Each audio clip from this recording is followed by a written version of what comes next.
नमस्कार। छत्तीसगढ़ एक्सप्रेस में आपके साथ मैं हूं दीपेश। छत्तीसगढ़ सरकार की धान खरीदी का कोटा बढ़ाने की मांग केंद्र सरकार के ठुकराए जाने पर मंत्री रविंद्र चौबे और मोहम्मद अकबर का कहना है कि पिछले साल धान खरीदी के लिए 75 लाख मीट्रिक टन खरीदी का लक्ष्य रखा गया था, लेकिन अभी धान खरीदी के लिए 10 दिन का समय बाकी है और अब तक 71 लाख मीट्रिक टन धान की खरीदी हो चुकी है। अनुमान है कि इस बार 85 लाख मीट्रिक टन धान की खरीदी होगी। राज्य में 126 लाख मीट्रिक टन धान का कुल उत्पादन होता है, जिसका 71% सरकार खरीदती है। केंद्र सरकार और राज्य के पूल में से अरबा चावल की 31 लाख मीट्रिक टन चावल की जरूरत होती है। इसकी अनुमति केंद्र ने दी है। चावल की 24 लाख मीट्रिक टन की जरूरत पड़ती है। मोहम्मद अकबर ने कहा कि कुल 68.1 मीट्रिक टन धान की खपत होगी।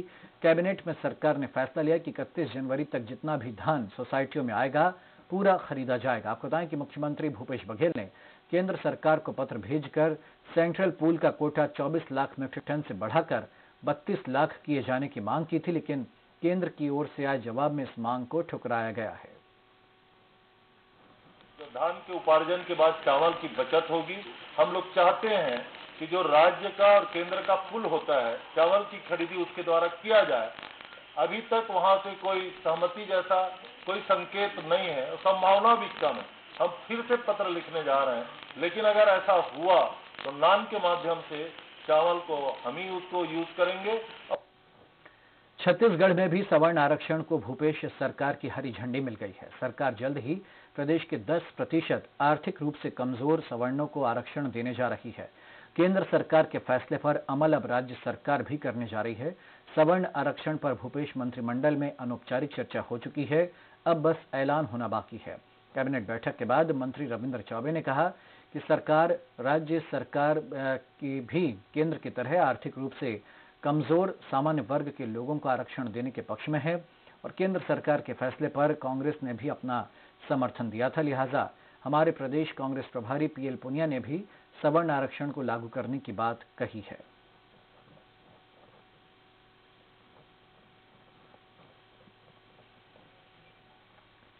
पूर्व कृषि मंत्री चंद्रशेखर साहू के भाजपा सरकार पर वादा खिलाफी के बयानबाजी के बाद अब बस्तर के जिला अध्यक्ष बेदूराम कश्यप ने भी रमन सरकार की हार पर विवादित बयान दिया है। कश्यप का कहना है कि भाजपा की मोबाइल बांटकर वोट लेने की सोच गलत निकली। पार्टी और सरकार दोनों जनता का मूड भांपने में गलती कर बैठे और प्रदेश में प्रशासन के सत्ता पर हावी होने से अफसर मनमानी कर रहे थे और सरकार अफसरों की मनमानी रोक नहीं पा रही थी। पार्टी कार्यकर्ताओं की पूछ परख बंद हो गई थी।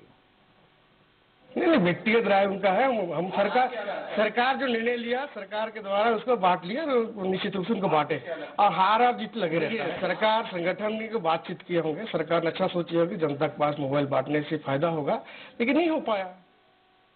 छत्तीसगढ़ में कांग्रेस कर्ज माफी की अपनी घोषणा को लोकसभा चुनाव में भुनाने की तैयारी में है। कर्ज माफी का ऐलान करने वाले राहुल गांधी 28 फरवरी को नया रायपुर में आयोजित कार्यक्रम में किसानों को ऋण मुक्ति पत्र वितरित करेंगे। मुख्यमंत्री भूपेश बघेल ने सप्रे शाला परिसर में छत्तीसगढ़ तृतीय वर्ग कर्मचारी महासंघ और 36 संगठनों द्वारा सम्मान समारोह के दौरान ये बात कही।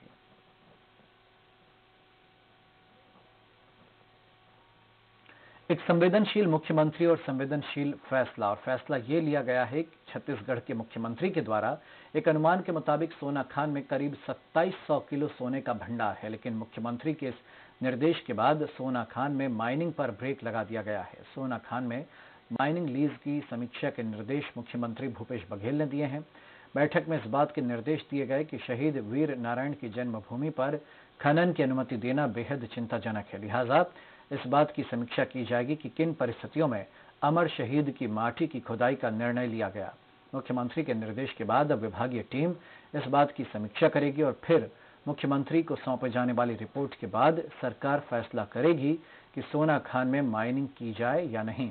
मुख्यमंत्री ने भाजपा में मची सिर फुटव्वल पर कहा कि भाजपा में जब तक सरकार थी सबको दबा हुआ रखा था, अब सब कुछ सामने आ रहा है।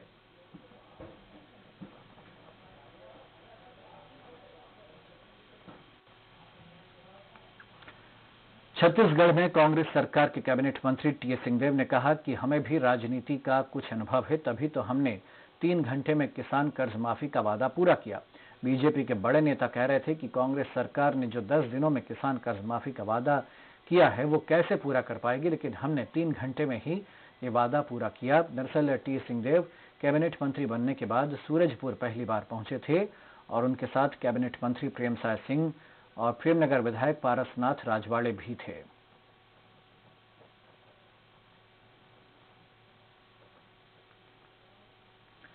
कहते हैं राजनीति में ऊंट किस करवट बैठने लगे कुछ कहा नहीं जा सकता। छत्तीसगढ़ में विधानसभा चुनाव में कांग्रेस की जीत के बाद पार्टी में आने के लिए दूसरी पार्टियों के नेता अब चक्कर लगाने लगे हैं। राजनीतिक गलियारों में चर्चा है कि अब कांग्रेस में जेसीसीजे के 5 नेता शामिल हो सकते हैं और अगर ऐसा होता है तो बिल्कुल ये जेसीसीजे के लिए नुकसान वाली बात होगी। बताएं कि इसमें मुंगेली से जेसीसीजे के प्रत्याशी रहे चंद्रभान बारमते का नाम भी शामिल है। उनसे खास बातचीत की स्वराज संवाददाता रोहित कश्यप ने। कांग्रेस के प्रत्याशी रहे चंद्रभान बारमते जो कांग्रेस में प्रवेश होने जा रहे हैं, ऐसी चर्चा है। इस बात में कितनी सच्चाई है जान लेते हैं इनसे। भी चंद्रभान बारमते जी, जो चर्चा चल रही है कि आप कांग्रेस में शामिल होने जा रहे हैं, बताएंगे कितनी सच्चाई है इस बात में? जी, इसमें तो पूरी सच्चाई है कि हमने कांग्रेस में शामिल होने की मन बना लिया गया है। पर आप फिर से पूछेंगे कि आप इसको जनता कांग्रेस छत्तीसगढ़ जी को क्यों छोड़ रहे हैं। उसका छोड़ने की कारण ये है कि हम शुरू से कांग्रेस में रहे हैं, कांग्रेस के विधायक रहे हैं, कांग्रेस के काम करते आए हैं। हम सन 75 से मैं कांग्रेस में जुड़ा हुआ था। ठीक है, हम आदरणीय अजीत जोगी के साथ हमने चला गया, उनके साथ 2 साल रहा, चुनाव भी लड़ा। चुनाव लड़ने के बाद इसमें हमको थोड़ा से 1-2 बातें साहब की रास नहीं आई और हमारा विचार अब यही है कि हमने जनता कांग्रेस छत्तीसगढ़ को छोड़कर कांग्रेस में जाने के हमारी मन है। हमारे यहाँ का जो प्रभारी है, जो नेता है सम्मानीय पीएल पुनिया जी, हम उनसे चर्चा भी किए हैं।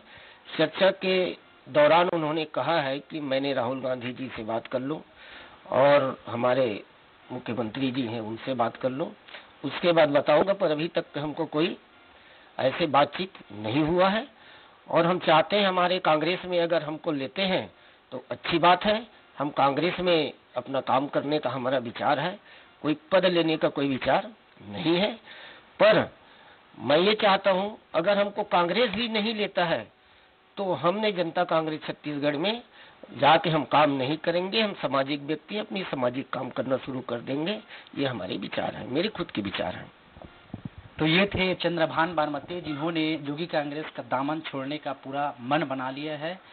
इनका कहना है कि शुरुआत में जोगी के जो करिश्माई चेहरे हैं उसको लेकर इन लोग जरूर जोगी कांग्रेस में शामिल हो गए, लेकिन कुछ समय बाद चुनाव के समय अभी हालिया में 16 तारीख को जो बयान आया, बताया जा रहा है कि जिसमें जोगी कांग्रेस का भाजपा से सांठगांठ की बातें सामने आने लगी, जिस पर ये लोग काफी पार्टी से फिर इन लोग फिर भरोसा उड़ गया, जिसके बाद से इन्होंने मन बना लिया कि पार्टी छोड़ना है करके, और इनके साथ में 4 और भी लोग पार्टी छोड़ने जा रहे हैं।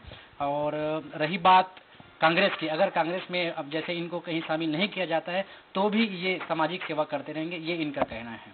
कैमरामैन नईम खान के साथ रोहित कश्यप, स्वराज एक्सप्रेस, मुंगेली। छत्तीसगढ़ विधानसभा अध्यक्ष डॉक्टर चरणदास महंत ने सोमवार को अपने नए आवास में प्रवेश किया। आवास में पहुंचने से पहले वास्तु पूजा पाठ कार्यक्रम भी रखा गया। इस मौके पर कांग्रेस के प्रदेश प्रभारी पीएल पुनिया और समर्थक डॉक्टर महंत से मिलने पहुंचे। आपको बताएं कि विधानसभा अध्यक्ष डॉक्टर महंत को जो बंगला अलॉट हुआ वो इसके पहले पूर्व वहां पर गौरीशंकर अग्रवाल रहते थे, जो इस बार चुनाव हार गए।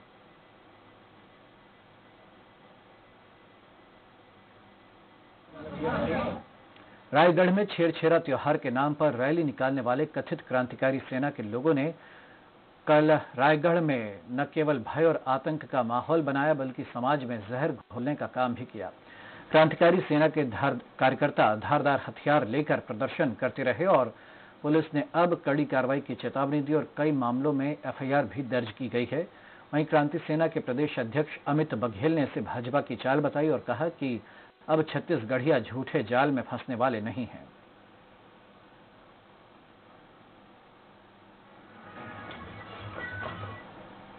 छत्तीसगढ़ में नक्सलियों का आतंक थमने का नाम नहीं ले रहा है। नक्सलियों ने इस बार कांकेर में पर्चे फेंककर दहशत फैलाने की कोशिश की। नक्सल प्रभावित क्षेत्र पखांजूर के संगम से माचपल्ली के बीच सड़क पर पर्चे फेंककर नक्सलियों ने केंद्र सरकार के खिलाफ टिप्पणी की। साथ ही पुलिस मित्र अभियान का विरोध करने को भी कहा गया। नक्सलियों ने लोगों से कहा कि वो पुलिस के बहकावे में न आए, क्योंकि पुलिस किसी की मित्र नहीं होती। वो ग्रामीणों के ऊपर झूठे मामले बनाकर गिरफ्तार करती है। बताएं कि एक दिन पहले एसपी के ध्रुव इसी क्षेत्र में दौरे पर आए थे और मोर मितान कार्यक्रम के तहत विभिन्न कार्यक्रमों का आयोजन किया गया था, जिसके बाद नक्सलियों ने पर्चे में लिखा कि पुलिस किसी की मित्र नहीं है। नक्सलियों ने 25 जनवरी से 31 जनवरी तक प्रचार अभियान और 31 जनवरी को भारत बंद का आह्वान किया है।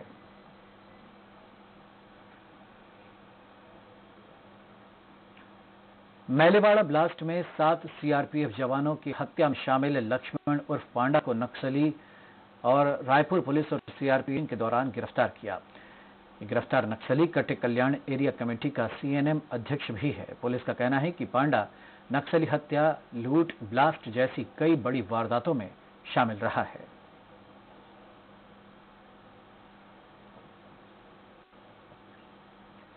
तखतपुर में हुए गोलीकांड मामले में पुलिस को अब तक कोई सफलता नहीं मिली है। हालांकि पुलिस एक संदेही को रिमांड पर लेकर उससे पूछताछ जरूर कर रही है। पुलिस वारदात के पीछे पारिवारिक रंजिश होना बता रही है, लेकिन आरोपी फिलहाल पुलिस की गिरफ्त से कोसों दूर हैं। बताएं कि 15 जनवरी को दिन दहाड़े का आंगनबाड़ी सहायिका को नकाबपोशों ने गोली मार दी थी।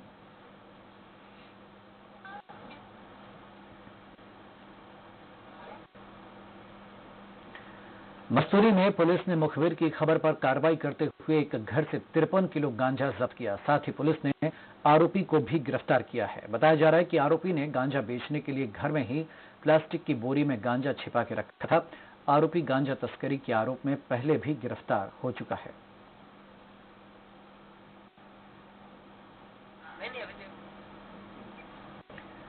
जांजगीर चांपा जिले के अकलतरा में पुलिस ने 2 युवकों को 130 पौवा देसी शराब के साथ गिरफ्तार किया। पुलिस को मुखबिर से खबर मिली थी कि 2 युवक 4 लेन चौक तरोद के पास बाइक पर भारी मात्रा में शराब ले जा रहे हैं। खबर मिलते ही पुलिस ने घेराबंदी कर दोनों युवकों को गिरफ्तार कर लिया और पुलिस ने दोनों युवकों के पास से बोरे में रखी शराब की बोतलें जब्त की हैं। पुलिस ने दोनों युवकों को आबकारी एक्ट के तहत न्यायिक हिरासत में जेल भेजा है। 130 नग देशी शराब जो बाइक रख के ले जा रहे थे, उनसे जब्त किया गया है, जिनका उनके पास कोई दस्तावेज नहीं होना पाया गया है। उनके विरुद्ध आबकारी एक्ट 34(2) के तहत कार्रवाई की जा रही है। कवर्धा में अतिक्रमण हटाने के दौरान प्रशासन और दुकानदारों के बीच जमकर विवाद हुआ। देखते ही देखते विवाद इतना बढ़ गया कि पुलिस को हल्का बल प्रयोग करना पड़ा। इसके बाद प्रशासन ने कार्रवाई की। बताया जा रहा है कि वीर स्तंभ चौक से लेकर मिनी माता चौक पर सड़क के चौड़ीकरण का काम होना है, लेकिन नोटिस देने के बाद भी दुकानदारों ने कई जगहों से कब्जा नहीं हटाया, जबकि सभी को मुआवजे की राशि दी जा चुकी है। जब दुकानदार नोटिस देने के बाद भी नहीं हटे तो प्रशासन पुलिस बल के साथ मौके पर पहुंचा और अतिक्रमण हटाने की कार्रवाई की। चौड़ीकरण में मुआवजा का वितरण किया गया था। मुआवजे में जो ऋषभ जो चौक से लेकर के महाराणा प्रताप चौक तक का 50 फीट का दायरा रखा गया था और यहाँ ऋषभ जो चौक से सिग्नल तक का 60 फीट। विधिवत इसका सीमांकन किया गया है, तो ये पाया गया कि जो 50 फीट पर आपका ऋषभ जो चौक से महाराणा प्रताप चौक के बीच में लोगों को मुआवजा भी मिल गया, लेकिन अभी भी अतिक्रमण वहाँ पर है, तो इसकी कार्रवाई नगर पालिका के द्वारा की जा रही है। तो किसी को चोट ना है, इसको देखते हुए पर्याप्त व्यवस्था लगाई गई है। पुलिस बल भी है, लोगों को आगे जहाँ जहाँ पर डायवर्शन है समझाया भी जा रहा है कि आगे में तोड़ाई का कार्य जारी है, इसलिए उनको सुरक्षित रूप से डाइवर्टेड रूट में भेजा जा रहा है। बिलासपुर के बेलतरा में ट्रक और बाइक की टक्कर में बाइक सवार एक युवक की मौत हो गई। हादसे में बाइक सवार एक युवक गंभीर रूप से घायल हो गया।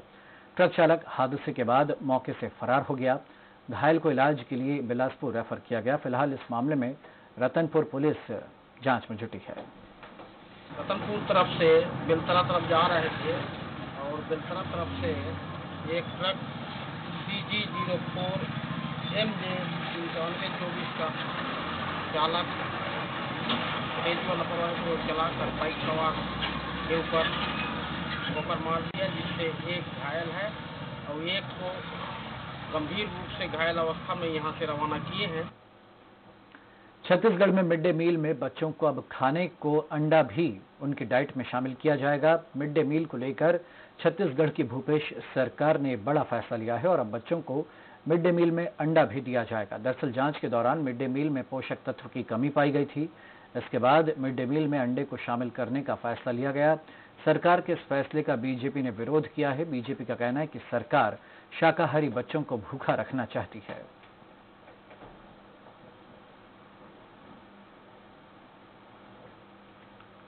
चलिए बात करेंगे अगली खबर की। खबर कोटा से, जहां पर आखिरकार नींद से खनिज विभाग जाग गया और कोटा क्षेत्र में हो रहे अवैध रेत उत्खनन को लेकर खनिज विभाग ने कार्रवाई करते हुए रेत से भरे 15 ट्रैक्टर जब्त किए। कार्रवाई करते हुए बिल्लीबंद पोड़ी अमाली गांव के रेत घाट से रेत का अवैध परिवहन कर ले जा रहे 15 ट्रैक्टर जब्त कर कोटा थाने में रखे गए हैं। इस एरिया में अवैध रूप से रेत उत्खनन कर परिवहन कर रहे हैं ट्रैक्टरों के माध्यम से करके, उसके विरुद्ध हमने आज कार्रवाई किया है और आज का कार्रवाई में हमने 15 ट्रैक्टरों के विरुद्ध कार्रवाई किए हैं और खनिज अधिनियम के तहत इनके विरुद्ध प्रकरण दर्ज कर कोटा थाना के। छत्तीसगढ़ के भानुप्रतापपुर के आदिवासियों के सांस्कृतिक कार्यक्रम कोलांग महोत्सव का आयोजन किया गया। आदिवासियों ने कन्हार गांव में सांस्कृतिक कार्यक्रम को धूमधाम से मनाया। कार्यक्रम के शुभारंभ के मौके पर वन परिक्षेत्र के अधिकारी देवलाल दुग्गा भी समारोह में पहुंचे। काकोरांगी कोलांग उत्सव 24 घंटे तक चलता है, जिसमें आदिवासी जमकर नृत्य करते हैं और देवी देवताओं की आराधना भी की जाती है। मुंगेली में stars of tomorrow welfare society द्वारा आयोजित व्यापार मेले के तीसरे दिन सांस्कृतिक कार्यक्रम का आयोजन किया गया, जिसमें स्वराज एक्सप्रेस छत्तीसगढ़ के चेयरमैन नमित जैन और संपादक मनोज सिंह बघेल बतौर मुख्य अतिथि शामिल हुए। यहां सांस्कृतिक कार्यक्रम में विजेता प्रतिभागियों को मुख्य अतिथियों ने पुरस्कार भी दिए।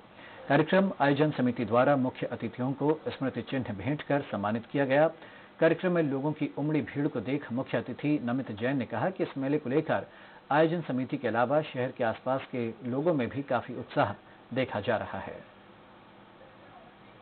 मैं मुंगेली व्यापार मेला के लिए जो आयोजन करता है उनको सर्वप्रथम धन्यवाद दूंगा कि मुझे मौका दिया मुंगेली आने का और इस व्यापार मेले में उपस्थित होने का। मैं यहाँ का मूल निवासी हूँ, ये मेरा नेटिव प्लेस है। इसमें निश्चित तौर पर बहुत ही खुशी होती है। जब आयोजन इसका शुरू किया गया था 2014 में, उस समय लगता नहीं था कि जिस तरह से मुंगेली एक छोटी सी जगह है, कृषि प्रधान ये जगह है, उसको देख के लगता नहीं था कि व्यापार मेला जैसा कॉन्सेप्ट यहाँ पर सफल होगा। लेकिन यहाँ के जो स्टार्स ऑफ वेलफेयर सोसाइटी के जो युवा हैं, मैं उनकी सोच को सलाम करता हूँ। छत्तीसगढ़ की राजधानी रायपुर में भले ही स्वच्छता की बात कही जा रही है और युवाओं को स्वच्छता के लिए जागरूक किया जा रहा हो, लेकिन यहाँ कुबेश्वर महादेव शासकीय कॉलेज की हालत देखकर किसी भी तरह से नहीं कहा जा सकता कि सफाई और स्वच्छता है। कॉलेज के बाथरूम टॉयलेट इस कदर गंदगी से पटे पड़े हैं जिसकी कोई हद नहीं और कॉलेज में छात्र छात्राओं में इन्फेक्शन फैलने का डर बना हुआ है। कॉलेज प्रबंधन अब कह रहा है कि इसे दुरुस्त किया जाएगा। आँख बंद करके रुमाल करके करना पड़ता है। कई बार दिक्कतें भी गई। इस पर आवेदन भी दे चुका गया है, लेकिन इस पर कोई भी ठोस कदम नहीं उठाया गया। अब भी गंदगी जारी है, इस पर कोई साफ सफाई नहीं हो रही है। हम इस समस्या का समाधान जल्द ही चाहते हैं। छात्र संघ के द्वारा यहाँ पे कई बार शिकायत पत्र देने के बावजूद भी यहाँ के बाथरूम में है, वहाँ पे गंदगी फैली रहती है, जो कई बार बोलने के बावजूद भी यहाँ पे पानी की व्यवस्था नहीं की जा रही है। मुझको लगता है आजकल में ये काम शुरू हो जाएगा उसका रिपेयरिंग का। और दूसरी एक दिक्कत हमको आ रही है कि अभी हमारे पास डीडीओ नहीं आया है, जिसके कारण थोड़ी सी हमको दिक्कतें आ रही है। हमको लगता है 1-2 दिन में डीडीओ भी आ जाएगा तो ये प्रॉपर सफाई होने शुरू हो जाएगी। रायपुर में हर साल की तरह इस साल भी एसपीएल रात्रिकालीन cricket tournament Sindhu premier league season 7 का आयोजन होने जा रहा है। आईपीएल की तर्ज पर इस टूर्नामेंट के लिए भी बाकायदा खिलाड़ियों की बोली लगाई गई। टूर्नामेंट में 8 टीमें हिस्सा लेने वाली हैं। इस टूर्नामेंट में स्वराज एक्सप्रेस और लल्लूराम.com मीडिया पार्टनर की भूमिका निभा रहा है। आयोजक अविनाश माखीजा ने बताया कि रात्रिकालीन इस क्रिकेट मैच की टूर्नामेंट की तैयारी में इस बार विशेष ध्यान दिया जा रहा है। आज ये 7वां सेशन है जब क्लब एसपीएल उसको ऑर्गेनाइज कर रहा है। इस उद्देश्य के साथ हम आगे बढ़ रहे हैं। कहाँ से खिलाड़ी आए हैं? यहाँ पे रायपुर के ज्यादातर हैं, तिल्दा से हैं, भाटापारा से हैं, नागपुर से हैं। बलौदाबाजार के जिला अस्पताल में ब्लड बैंक की शुरुआत हुई। विधायक प्रमोद शर्मा ने फीता काटकर ब्लड बैंक का शुभारंभ किया। इस मौके पर कलेक्टर जेपी पाठक, नगरपालिका अध्यक्ष विक्रम पटेल मौजूद रहे। जीवन दीप समिति के सहयोग से यहां अत्याधुनिक मशीनें लगाई जा रही हैं, जिसमें 300 ब्लड बैग रखने की सुविधा होगी। इसकी लागत करीब 50 लाख रुपए आंकी गई है।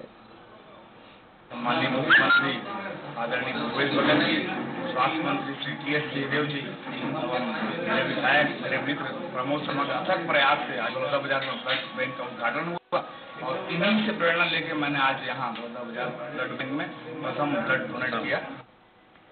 देश सेवा ही जन सेवा, ये साबित कर रहे हैं गरियाबंद जिले के सढौली गांव के जिला मुख्यालय से महज 3 किलोमीटर की दूरी पर बसे 1400 लोगों की आबादी वाले सढौली गांव की युवा।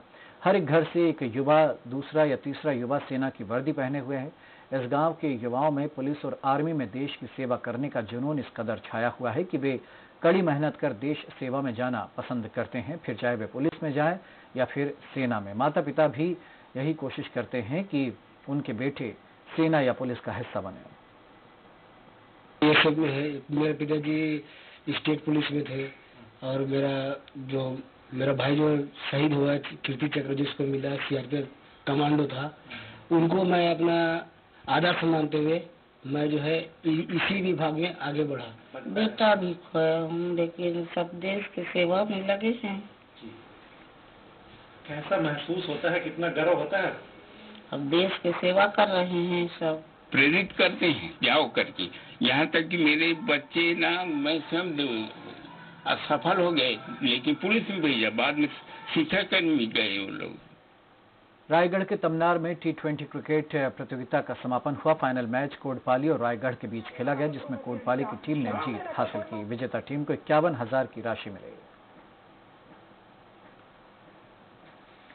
अंतागढ़ में चल रही ओपन चैलेंज कबड्डी प्रतियोगिता का भी समापन हुआ। प्रतियोगिता का final young star Deori Balod की टीम ने जीता है फाइनल मुकाबला और 50,000 की इनामी राशि से इन्हें पुरस्कृत किया गया। मुंगेली के घोरपुरा गांव में एक युवक अपने दादा के सपने को पूरा करने वाला है। अंकुश के दादा का सपना था कि उनका पोता हेलीकॉप्टर से बारात लेकर जाए और उनके सपने को पोता अंकुश पूरा करने वाला है। इसके लिए अंकुश के परिवार ने डेक्कन कंपनी से हेलीकॉप्टर किराए पर लिया है। इस 8 सीटर हेलीकॉप्टर में अंकुश अपने दादा और परिजनों के साथ बारात लेकर शहडोल जाएंगे। जिस दिन नाती का जन्म हुआ उस दिन मैं सोचा यादें बहुत जोरदार चल रहा है और पूरे परिवार से ठीक है। कहा कि मेरा पोता है और मैं चाहूँगा बारात तो हेलीकॉप्टर से ही जाऊँगा, तो बस उनके आदेश का पालन मेरे पिताजी ने किया और मैं हेलीकॉप्टर से बारात जा रहा हूँ। ये वही दादाजी की इच्छा थी कि मेरे पोते के बारात हेलीकॉप्टर से जाए और मैं उसको अपने बहू को हेलीकॉप्टर से ले जाऊँगा और इस कारण ये काम सफल हुआ। तो इस बुलेटिन में इतना ही। आप